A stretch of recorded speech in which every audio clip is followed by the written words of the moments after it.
Which one is a stronger influence in Kenyan politics right now? The Gen Zs or tribal groupings? Well, the answer to that question will surprise many. That one I can assure you.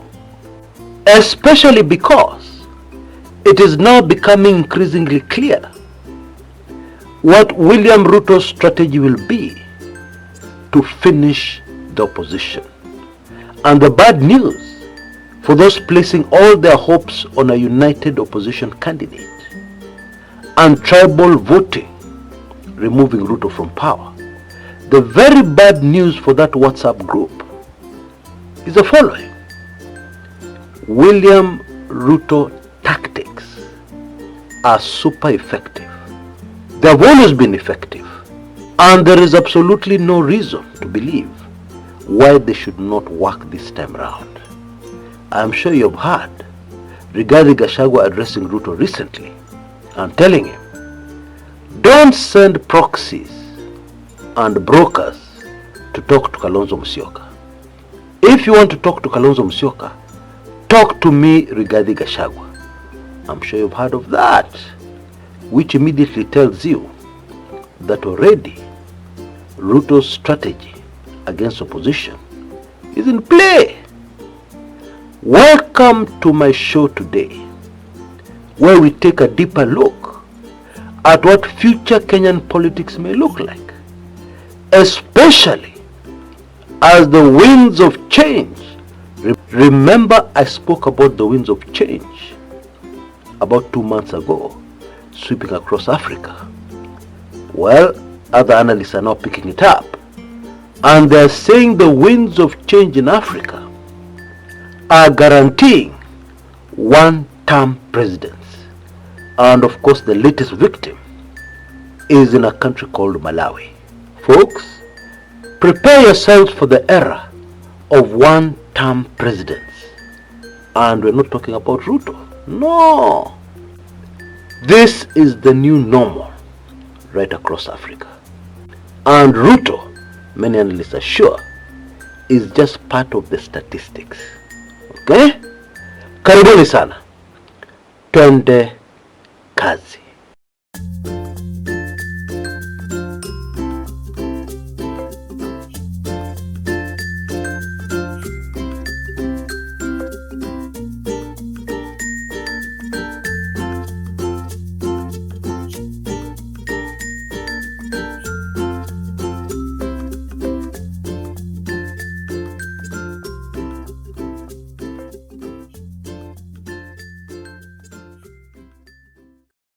Before we get to the very surprising answer of which is a strong influence in Kenyan politics, and of course this is going to impact the next election, before we get to that, let us take a closer look at Ruto tactics and why they're super effective, so that we all understand. In my opinion, the most damaging part of this Ruto strategy is not even in turning somebody to join him. No. It is in the mole factor. Having a mole deep in the opposition. This is much more damaging than turning somebody. In 2017, the opposition outfit that faced the then President Uhuru Muigai Kenyatta, who was seeking a second term, was called NASA. And amongst the NASA principles, there was a mole for Ruto. And this one proved to be a game changer, the most damaging thing to the then NASA. Let me explain. NASA came up with a strategy that was unbeatable, okay, especially after the High Court ruling confirming that elections end at the polling station. They came up with a strategy to set up tallying centers countrywide, and then one major tallying center. Now, what this would have done, it would have made rigging that election impossible. NASA and Raila plans for this tallying center were of course top secret, okay?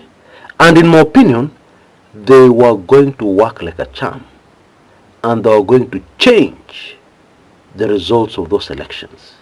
Raila Odinga would have emerged as the winner, and it would have been very difficult, even before the Supreme Court ruling nullifying the election of Uhuru, would never have gotten there. It would have been very difficult for anybody to rig those presidential elections. Virtually impossible. But what Raila Odinga did not know, at least he did not know until it was too late, is that Ruto had a mole within the principles, and therefore the plans for those tallying centers was not secret. Okay? Ruto was receiving regular briefings on exactly where those tallying centers were, and very important, the key people working on it. Because a very vital, important component of the whole tallying center manenos were computers.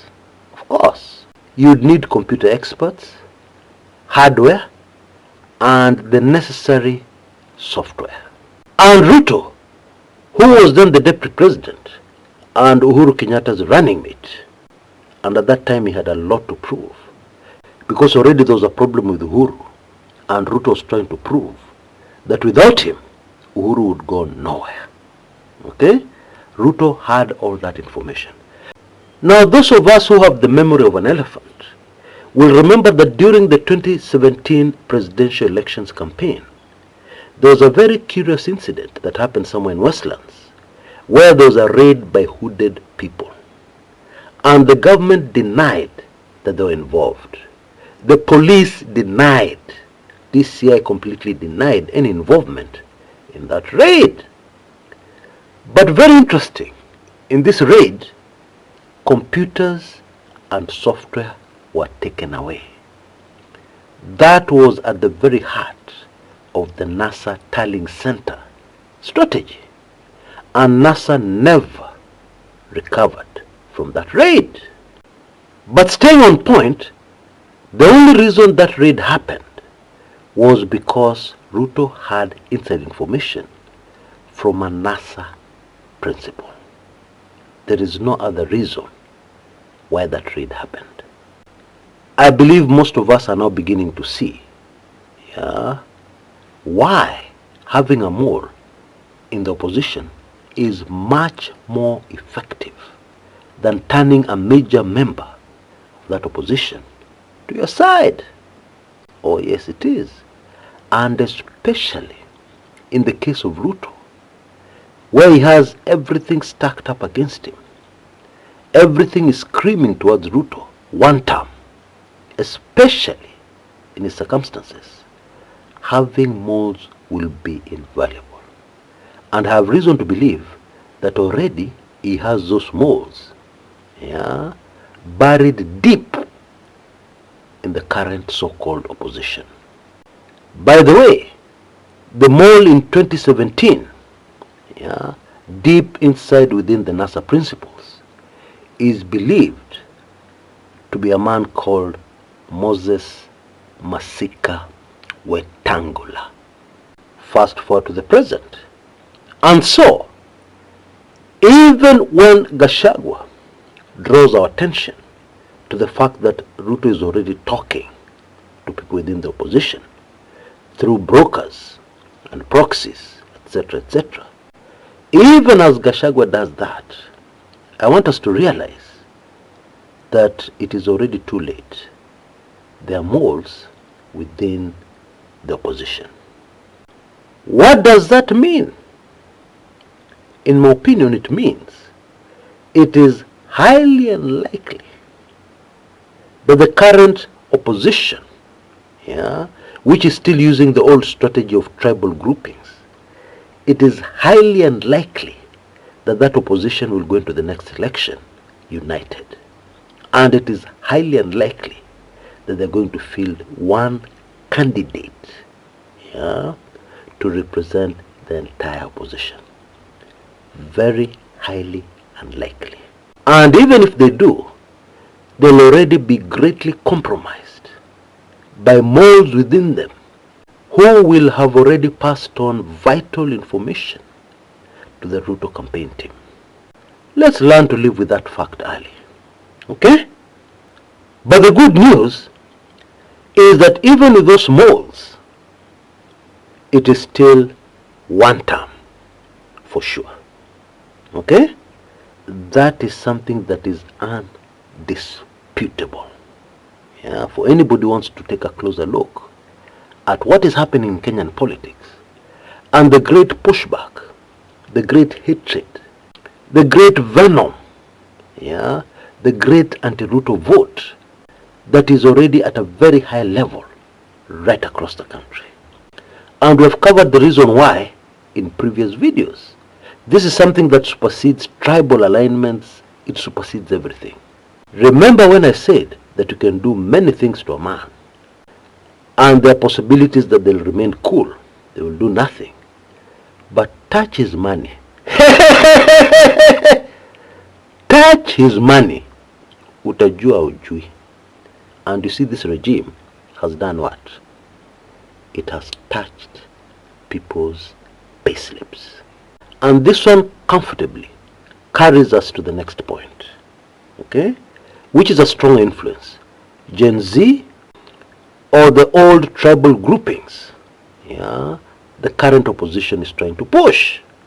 Which one is going to be more lethal against the Ruto presidency? In my opinion, the power of tribe has been superseded, has been overtaken by events, okay?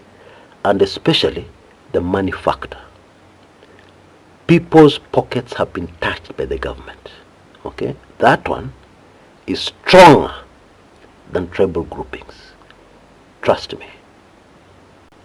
And this is the reason why our politics has shifted from political parties, tribal groupings, to the character of the candidate, the track record of the candidate. And it is perfectly okay if you don't agree with me. I am cool about that. As cool and easy as a Sunday morning. I have no issues with you, okay, if you don't agree with me. Because I'm sure most of you who are regulars on this channel know what we're about. Only doing things that can stand the test of time. Okay? And that one I'm telling you will definitely stand the test of time. Let's look at the Gen Z factor. Now, one thing that analysts don't discuss, yeah, they barely touch on it, is a very important factor. And that is, we already have Gen Zs registered as voters, even before any fresh new voter registration takes place. Oh yes, in 2017, I did an analysis about the possibility of the young people of Kenya, yeah, giving us very unexpected results in that presidential election. I'm sure older followers of this channel will remember that video. Well, in that instance, I was wrong. The tribal forces overcame the Gen Z forces. But those Gen Z voters, those who are still alive, remain. And they're going to be a factor in the upcoming election. For the very obvious reason that their thinking has changed. Kabisa. Granted, the numbers are not enough. Yeah, the number of Gen Z voters already in the voter register are not enough to impact the upcoming election. That is very true. However, there is something else. Let me put it this way. The Gen Z influence. And I'm going to give you a very good example. During the now very famous Gen Z uprising in June 2024, please cast your mind back to that time. Were all the demonstrators and protesters Gen Zs? Were they? No. It was not just Gen Zs. Other Kenyans joined them. Okay? Let's go even beyond that. Those Kenyans who greatly supported those protests, were they Gen Zs? Of course not. So the Gen Z influence at that time touched all Kenyans. Now, can that same influence touch voting patterns in the next elections? I think so. I believe so, actually. Bottom line, even if the government frustrates fresh voter registration, that will definitely include massive numbers of Gen Zs. Even if that happens, the Gen Z influence of non-voters is already huge, and it is definitely going to impact upcoming elections. If you don't believe me, let's look at the current political situation in the country, okay? And let's get serious. Who is driving it? Is it the older generation of Kenyans? No! It is the Gen Zs, even currently, okay? And so, while the Gen Z influence may not have any problem with the current opposition and the way that opposition is doing its business, in my opinion, those people leading and driving that opposition have missed it, okay? They don't understand, okay? And they're very busy making sure that we have people from that tribe, people from that other tribe, people from so many tribes, etc., etc. Cousins, etc., etc. Okay? They're very busy doing that. And of course, the Gen Zs have no problem with that. However, when it comes to actually voting for candidates, real people, the Gen Z factor is going to kick in a major way. So that even if the opposition fields a candidate which the Gen Zs, influencing other Kenyans, feel does not have the right character for the position, does not have the right track record for that elective post, that candidate will not win. And so, even as the political class, domiciled in the so-called current opposition, continue to treat the Gen Zs as just one component, one factor in what they're doing, they have failed to see it is the main critical factor. Okay? Time will tell. Even if you don't agree with me right now, you see this Gen Z factor, in fact, played a very major role behind the scenes in what has happened to a man called Rigathi Gachagua, especially what has happened to him when he left the country to go into the US and then later came back. The Gen Z factor has been ruling, and the Gen Z factor is part of the reason why those things which were happening in the background made Rigathi Gachagua untouchable. So that despite the fact that this government huffed and puffed and threatened and assured us without fail that Rigathi Gachagua was going to be arrested the minute he touched Kenyan soil back from the US, it didn't happen. Now, in case you've not caught that highly sensitive special report, you still have a small window of opportunity to grab it. And of course, the best way of doing that is to get my golden pass. But there's another reason, okay? The other reason is that there's something cooking. And this thing which is cooking is not a small thing.